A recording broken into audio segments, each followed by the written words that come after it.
10 kota mati paling mengerikan di dunia. Kota menjadi pusatnya segala aktivitas perekonomian, wisata, dan hiburan.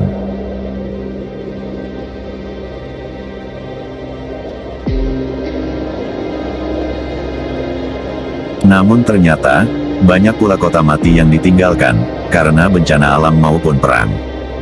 Akhirnya kota mati ini, jadi menimbulkan kesan seram, yang bikin para wisatawan merinding. Penasaran di mana saja? Inilah beberapa kota mati di dunia yang ditinggalkan.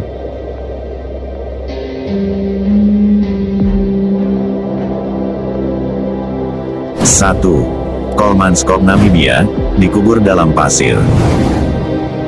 Kolmanskop adalah sebuah kota mati di selatan Namibia, beberapa kilometer dari pelabuhan Luderitz. Di tahun 1908, Luderitz mengalami demam berlian, dan orang-orang kemudian menuju ke padang pasir Namib, untuk mendapatkan kekayaan dengan mudah.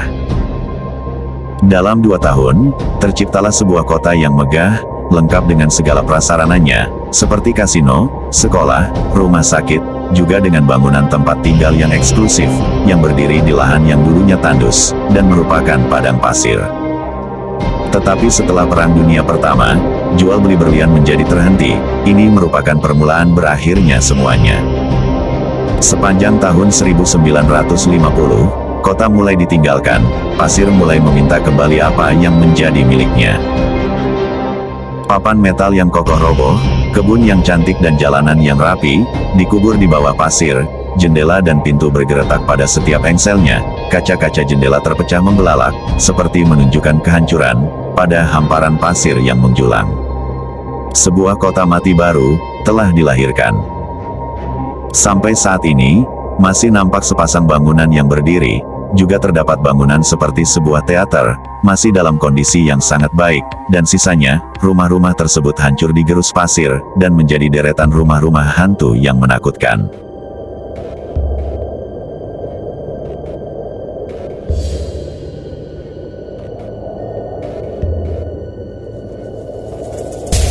Dua, Pripyat, Ukraina, rumah para pekerja Chernobyl.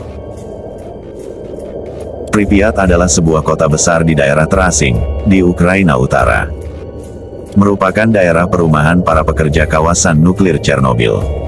Kawasan ini mati, sejak terjadinya bencana nuklir Chernobyl, yang menelan hampir 50.000 jiwa.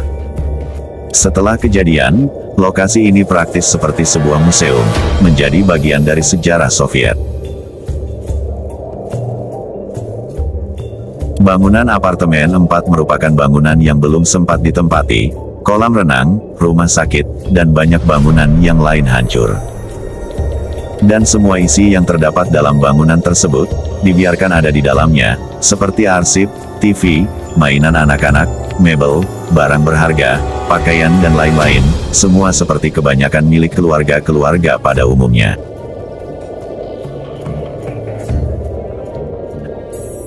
Penduduk hanya boleh mengambil dokumen penting, buku dan pakaian, yang tidak terkontaminasi oleh nuklir. Namun sejak abad 21, tidak lagi ada barang berharga yang tertinggal, bahkan tempat duduk di kamar kecil pun, dibawa oleh para penjara. Banyak dari bangunan yang isinya dirampok dari tahun ke tahun. Bangunan yang tidak lagi terawat, dengan atap yang bocor, dan bagian dalam bangunan yang tergenang air di musim hujan, semakin membuat kota tersebut, benar-benar menjadi kota mati. Kita bisa melihat pohon yang tumbuh di atap rumah, dan ada pula pohon yang tumbuh di dalam rumah.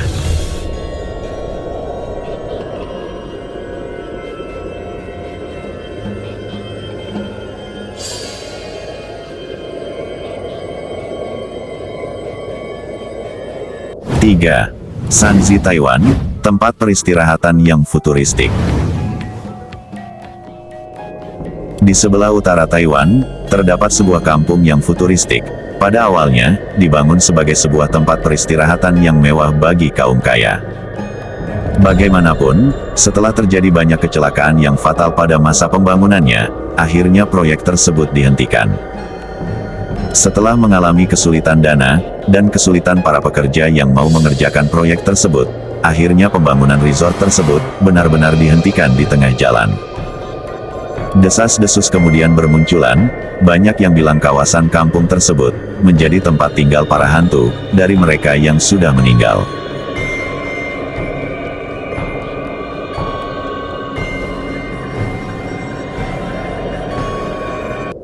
Empat.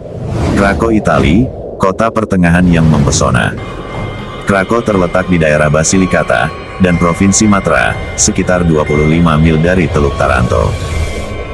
Kota pertengahan ini mempunyai area yang khas dengan dipenuhi bukit yang berombak-ombak dan hamparan pertanian gandum serta tanaman pertanian lainnya. Di tahun 1060, ketika kepemilikan lahan Krakow dimiliki oleh Uskup Arnaldo, pimpinan Keuskupan Trikariko. Hubungan yang berjalan lama dengan gereja membawa pengaruh yang banyak kepada seluruh penduduk. Di tahun 1891, populasi penduduk Krakow lebih dari 2.000 orang. Waktu itu mereka banyak dilanda permasalahan sosial dan kemiskinan yang banyak membuat mereka putus asa. Antara tahun 1892 dan 1922, sekitar 1.300 orang pindah ke Amerika Utara. Kondisi pertanian yang buruk, ditambah dengan bencana alam gempa bumi, tanah longsor, serta peperangan inilah yang menyebabkan mereka bermigrasi massal. Antara tahun 1959 dan 1972, Krakow kembali diguncang gempa dan tanah longsor.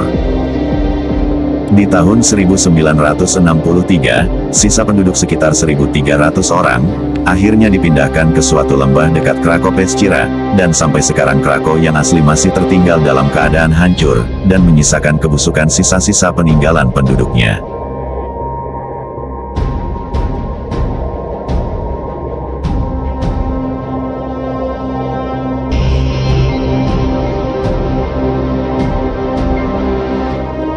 Lima.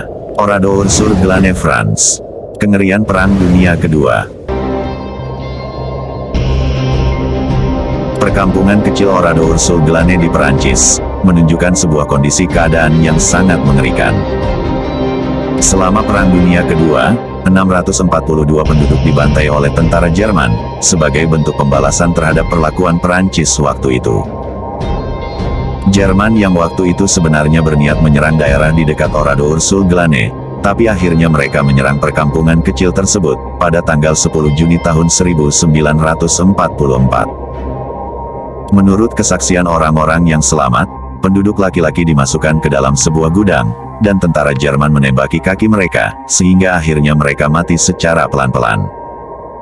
Wanita dan anak-anak yang dimasukkan ke dalam gereja, akhirnya semua mati tertembak, ketika mereka berusaha keluar dari dalam gereja. Kampung tersebut, benar-benar dihancurkan tentara Jerman waktu itu. Dan sampai saat ini, reruntuhan kampung tersebut masih berdiri, dan menjadi saksi, betapa kejamnya peristiwa yang terjadi saat itu.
Gunkanjima, Jepang, Pulau Terlarang. Pulau ini adalah salah satu dari 505 pulau tak berpenghuni di Nagasaki, daerah administrasi Jepang, sekitar 15 km dari Nagasaki. Pulau ini juga dikenal sebagai Gunkanjima, atau Pulau Kapal Perang. Pada tahun 1890, ketika suatu perusahaan, Mitsubishi, membeli pulau tersebut, dan memulai proyek untuk mendapatkan batu bara dari dasar laut, di sekitar pulau tersebut. Di tahun 1916, mereka membangun beton besar yang pertama di pulau tersebut. Sebuah blok apartemen dibangun untuk para pekerja, dan juga berfungsi untuk melindungi mereka dari angin topan. Pada tahun 1959, populasi penduduk pulau tersebut membengkak. Kepadatan penduduk waktu itu mencapai 835 orang per hektar untuk keseluruhan pulau, dan 1.391 per hektar untuk daerah pusat pemukiman, sebuah populasi penduduk terpadat yang pernah terjadi di seluruh dunia. Ketika minyak tanah menggantikan batu bara pada tahun 1960, tambang batu bara mulai ditutup, tidak terkecuali di Gunkanjima. Di tahun 1974, Mitsubishi secara resmi mengumumkan penutupan tambang tersebut, dan akhirnya mengosongkan pulau tersebut. Pada tahun 2003, pulau ini diambil sebagai setting film Battle Royale 2 dan mengilhami sebuah game populer Killer 7.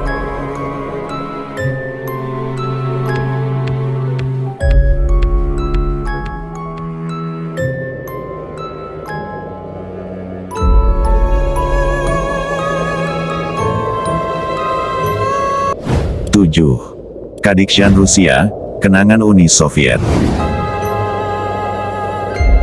Kadikshan merupakan salah satu kota kecil di Rusia, yang hancur saat runtuhnya Uni Soviet.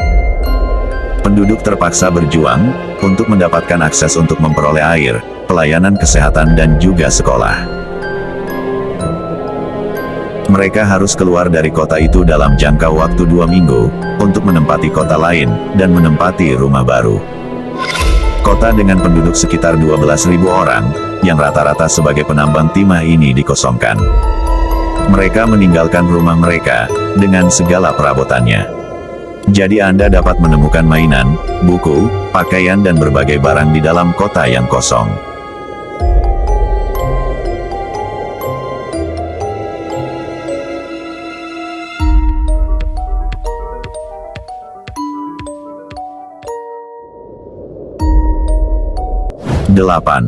Kowloon Wallet City, China, kota tanpa hukum. Kota besar Kowloon yang terletak di luar Hong Kong, China. Dulunya diduduki oleh Jepang, selama Perang Dunia II, yang kemudian diambil alih oleh penduduk liar setelah Jepang menyerah.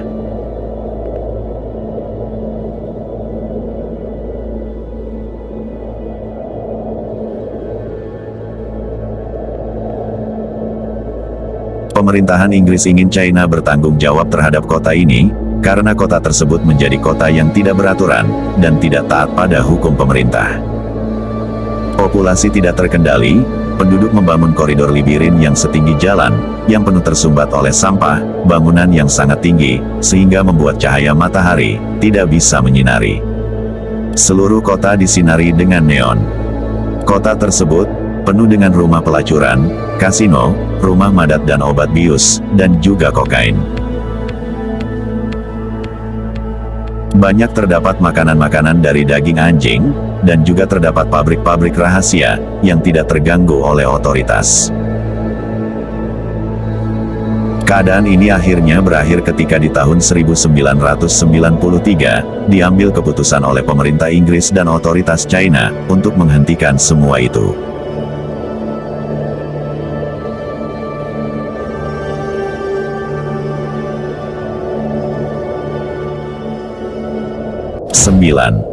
Famagusta, Siprus, pernah menjadi tujuan wisata utama, sekarang menjadi kota hantu.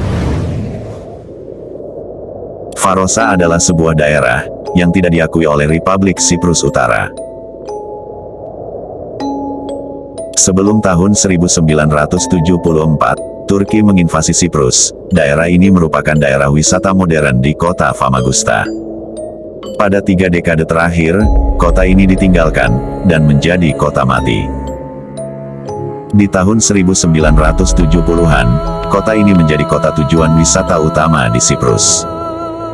Untuk memberikan pelayanan yang memuaskan kepada para wisatawan, kota ini membangun berbagai bangunan mewah dan hotel.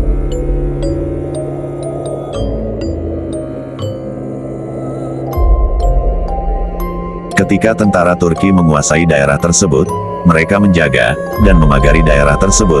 Tidak boleh ada yang keluar masuk kota tersebut tanpa seizin dari tentara Turki dan tentara PBB. Rencana untuk kembali mengembalikan Farosa ke tangan kendali Yunani, namun rencana tersebut tidak pernah terwujud. Hampir selama 34 tahun, kota tersebut dibiarkan dan tidak ada perbaikan. Perlahan bangunan-bangunan tersebut hancur, metal mulai berkarat, jendela pecah, dan akar-akar tumbuhan menembus dinding dan trotoar. Kura-kura bersarang di pantai yang ditinggalkan.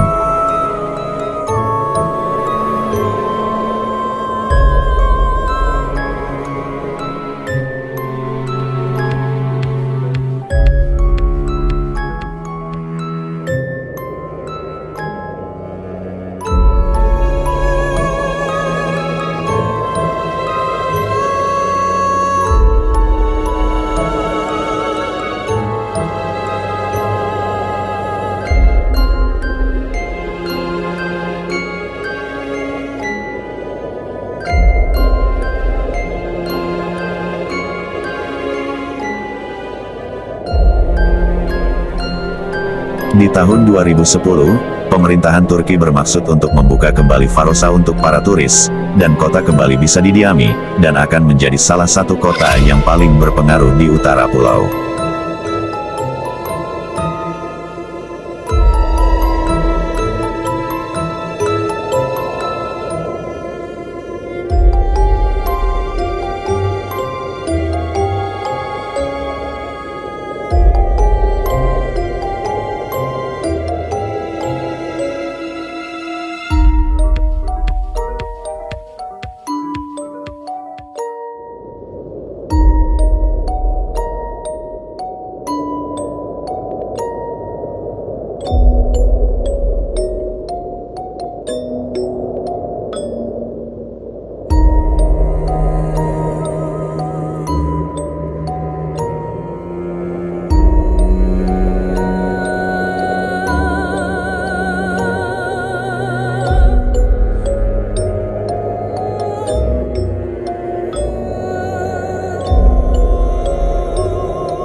Akdam Azerbaijan, dulu kota berpenduduk 150.000 orang, sekarang hilang. Kota besar Akdam di Azerbaijan, adalah salah satu kota besar, yang populasi penduduknya mencapai 150.000 orang. Namun kemudian hilang setelah pada tahun 1993, sepanjang Perang Nagorno-Karabakh. Walaupun kota ini tidak secara langsung menjadi basis peperangan, namun kota ini tetap mendapatkan efek dari perang tersebut, dengan menjadi korban dari sikap para Armenians, yang merusak kota tersebut. Bangunan-bangunan dirusak, dan akhirnya ditinggalkan penghuninya, hanya menyisakan masjid-masjid yang masih utuh berdiri.